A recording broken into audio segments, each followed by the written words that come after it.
Please be advised that this recorded webinar has been edited from its original format, which may have included a product demo. To set up a live demo or to request more information, please complete the form to the right.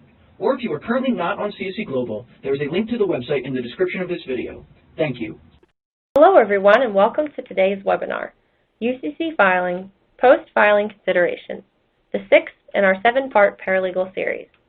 My name is Annie Triboletti and I will be your moderator. Joining us today are Paul Hodnefield and Helena Ledick.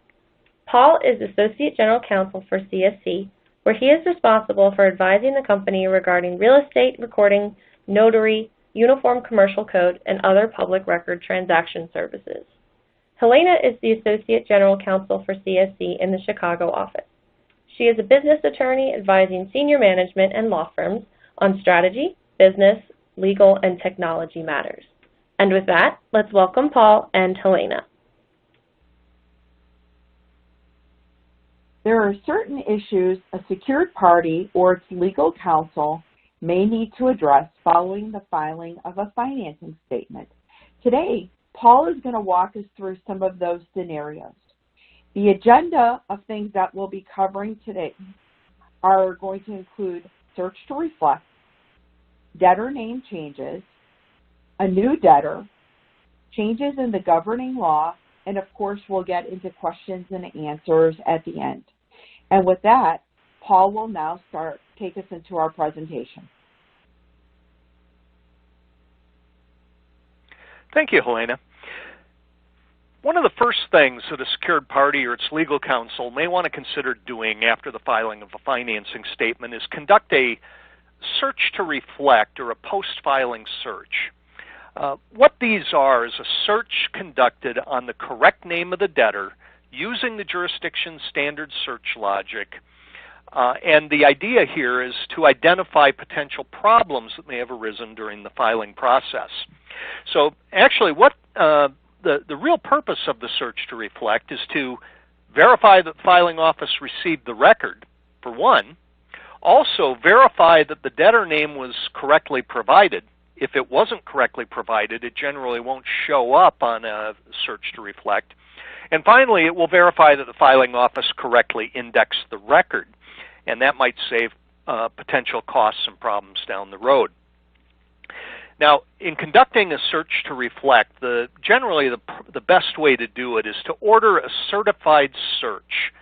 A certified search will generally be conducted on the correct name of the debtor using the jurisdiction standard search logic. And that way, if the record shows up, it will demonstrate that either the name was correct or if the name had deviations, that it satisfied the requirements of Section 9506C, which says that if the name isn't sufficient under Article 9, if it is disclosed on a search of the correct name using the jurisdiction standard search logic, the incorrect name does not render the financing statement seriously misleading. So a certified search will normally satisfy that. A broader search using a name variation search logic oftentimes is cheaper and quicker, and there's nothing wrong with using that, but as long as you know that it will only verify that it was received and indexed by the filing office. It won't verify that it was correctly indexed or necessarily that it provides the correct name of the debtor. Now, why is a search to reflect so important? Well, first and foremost, if there is some sort of issue that pops up after conducting the search, it allows the filer to correct any errors before they create a risk of loss to the secured party. So it's a way of identifying errors long before they pose a potential threat. And it's also important from a law firm's perspective. There is analogous case law out there out of the real estate context where courts have held that by undertaking to file a record on behalf of a client, that the law firm is undertaking to verify that it was filed correctly. And the only way to do that is to conduct a search to reflect.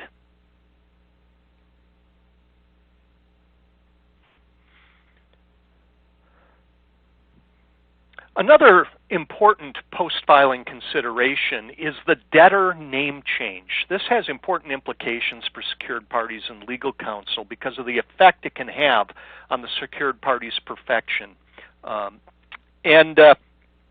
What I'm talking about here is a situation where after the filing of a financing statement, the debtor changes its name in such a way that the name on the financing statement becomes seriously misleading.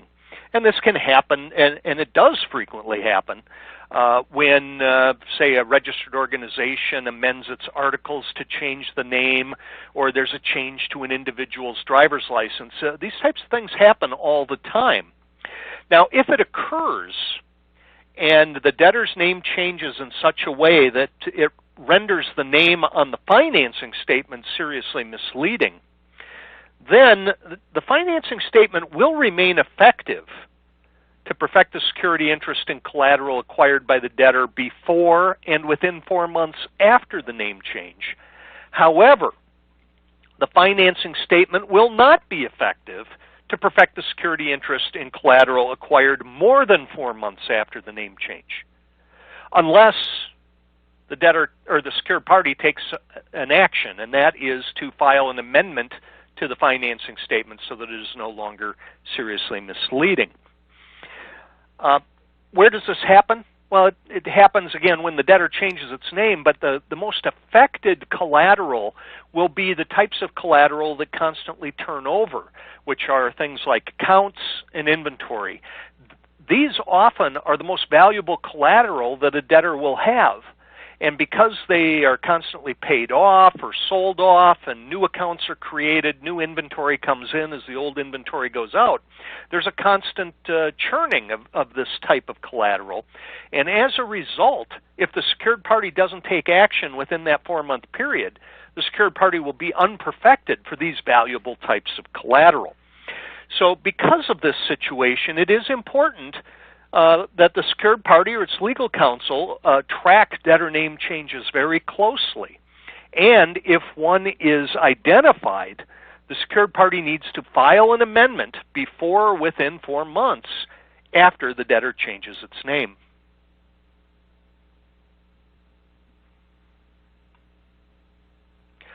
A similar situation occurs when a new debtor becomes bound by the security agreement. This is governed by UCC Section 9508. What can happen in some situations is a debtor will enter into a security agreement with the secured party, and then at some point down the road, a new debtor will take over that security agreement for one reason or another. This can happen, for example, where there's been an acquisition. The debtor is acquired by another company, or there's been a merger and the new debtor is the survivor of the merger. Sometimes it can happen by contract or by other operation of law. When this happens, if the new debtor name is sufficiently different from the original debtor name that it renders the name on the financing statement seriously misleading, then the rule is somewhat similar to a debtor name change. What happens is the financing statement will remain effective to perfect the security interest in collateral acquired by the new debtor before and within 4 months after the new debtor becomes bound. So this will include the collateral acquired from the new debtor, or from the original debtor, I'm sorry. However, the financing statement will not be sufficient to perfect the security interest in collateral acquired more than 4 months after the new debtor became bound. Again, accounts and inventory are particularly at risk. Now, the secured party can remain perfected in after acquired collateral if it files an initial financing statement within that 4-month period.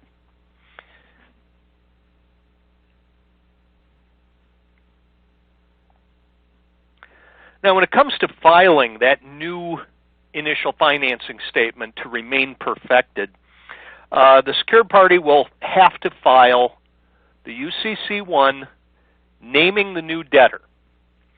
Or it has another option that's set forth in the official comments to Article 9, which note that The filing of an amendment to add the new debtor is sufficient as an initial financing statement with respect to the new debtor. Now, it will only be effective from the date the amendment was filed, of course, but that's fine.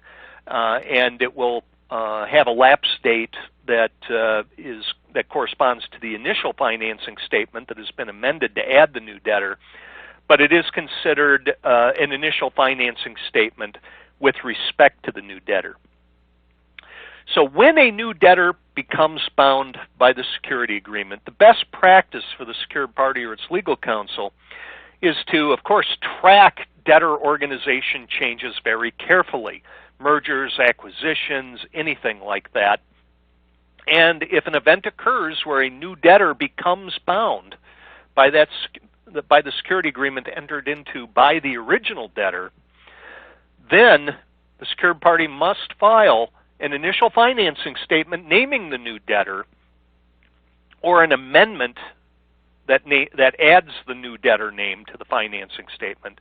And the secured party must do that before or within 4 months following the event that binds the new debtor. I'm going to record now. Another event that can have serious consequences for the secured party unless it takes action within strict statutory deadlines is a change in the governing law. Under Article 9, the general rule is that the law governing perfection and priority is the law of the state where the debtor is located under Section 9307. Now, there's some different rules for different types of collateral, such as fixtures and other real estate collateral, but we're focused on the records that are filed in the central index today. Now, a change in the governing law occurs when the situation of the debtor changes in such a way that the law of a different state will govern perfection and priority after a financing statement has been filed. And this can occur for any number of reasons. It can also be caused by a transfer of collateral to another party that is located in a different jurisdiction.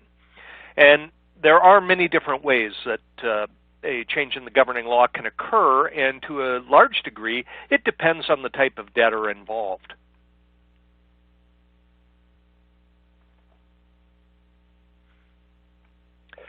Under Article 9, a registered organization is located for purposes of Section 9307 in the state where it was formed or organized.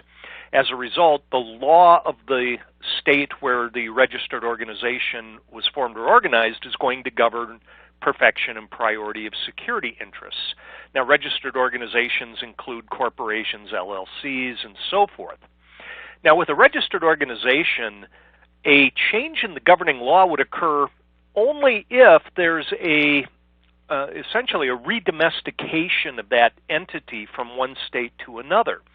For example, if we have a Washington corporation, it's incorporated in Washington, and then later it decides to reincorporate in Delaware. If under the laws of both Delaware and Washington, the entity would be the same entity in Delaware as it was in Washington. In other words, it's only redomesticated. It's not like it was a new entity formed in Delaware and the old entity merged into it. If it is the same entity, if there's that continuity, then it's now located in Delaware, and because that's the state where it's now formed or organized, that's the state where the law would govern perfection and priority. So there would be a change in the governing law. For any other type of organization, under Article 9, they're located at their place of business, or if they have more than one place of business, their chief executive office. So if the chief executive office or place of business were to move across state lines, that means that the law of the new state would govern perfection and priority, and a financing statement filed in the old jurisdiction would be subject to the rules governing a change in the governing law. An individual under Article 9 is located at his or her principal residence. And if that person moves from one state to another, that is going to be a change in the governing law. Note that the location of an individual is not tied to a driver's license or any other document. It's actually looking at where is this person's residence. That's the key factor for determining if there has been a change in governing law. If the collateral is transferred to a new debtor, or a new debtor becomes bound by the security agreement, and that new debtor is located in a different state, then that also triggers a change in the governing law.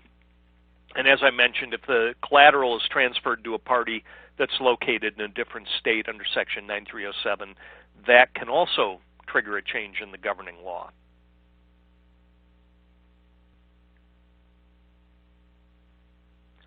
Now, if one of the events I just described should occur, the secured party will have to take immediate action to preserve its perfection and priority, and that is going to involve filing an initial financing statement in the new jurisdiction before the applicable deadline.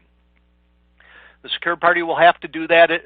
The applicable deadline will depend upon the nature of the change in the governing law. For example, if it's just a simple debtor relocation, say a registered organization redomesticates, or a non-registered organization moves its place of business across state lines, or an individual moves his or her principal residence across state lines. In that type of situation, the secured party has 4 months from the date that triggered the change in the governing law to file an initial financing statement in the new jurisdiction. If the change in the governing law is due to a new debtor becoming bound by the security agreement, and that new debtor is located in another jurisdiction, then the secured party has up to a year to file an initial financing statement naming the new debtor in the new jurisdiction. The same would apply if there was a transfer of collateral to another party that was located in a different jurisdiction. There it can be up to a year that the secured party will have to comply. Now, if the secured party does this and files within the applicable time frame, they will remain perfected. However, the rules might be a little bit different for after acquired collateral. This is just for the collateral that the debtor has at the time of the change in the governing law. For after acquired collateral, the secured party will remain perfected in after acquired collateral for 4 months after a change in the governing law. So even if you've got a situation where a new debtor becomes bound and the new debtor is located in another jurisdiction, the secured party would have up to a year to file in the new jurisdiction to remain perfected in existing collateral. However, unless it files within 4 months, the secured party may become unperfected in the after acquired collateral. So it is still a fairly strict deadline because, of course, after acquired collateral may be some of the most valuable collateral that is involved in the transaction. Now, all of these deadlines are subject to one big limitation, and that is if the lapse date of the original financing statement in the former jurisdiction is before any of these deadlines, the secured party will have to file in the new jurisdiction before the lapse date of the record in the former jurisdiction. If the secured party fails to file within the applicable deadlines or before the lapse date, if that is sooner, then the secured party is going to find that its security interest becomes entirely unperfected. And when it becomes unperfected, it's as if it had never been perfected. And this doesn't just apply to the after acquired collateral. This means the entire security interest will be unperfected, both existing and after acquired collateral.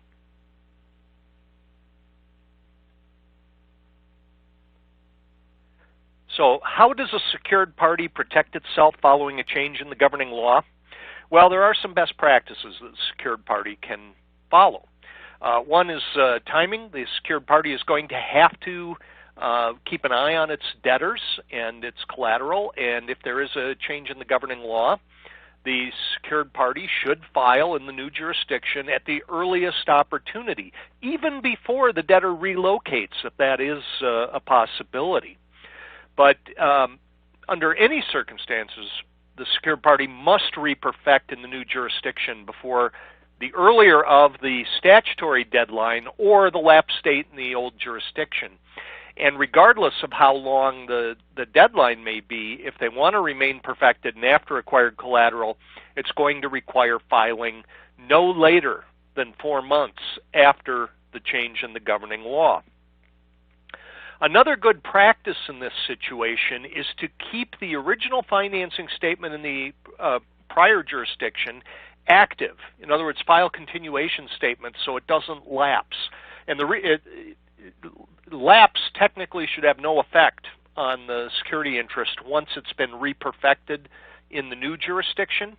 The record in the new jurisdiction will maintain perfection and priority reaching back. However, what this does, by keeping the original financing statement active, it preserves evidence of the original perfection and priority, which would make it easier for a court to understand the situation.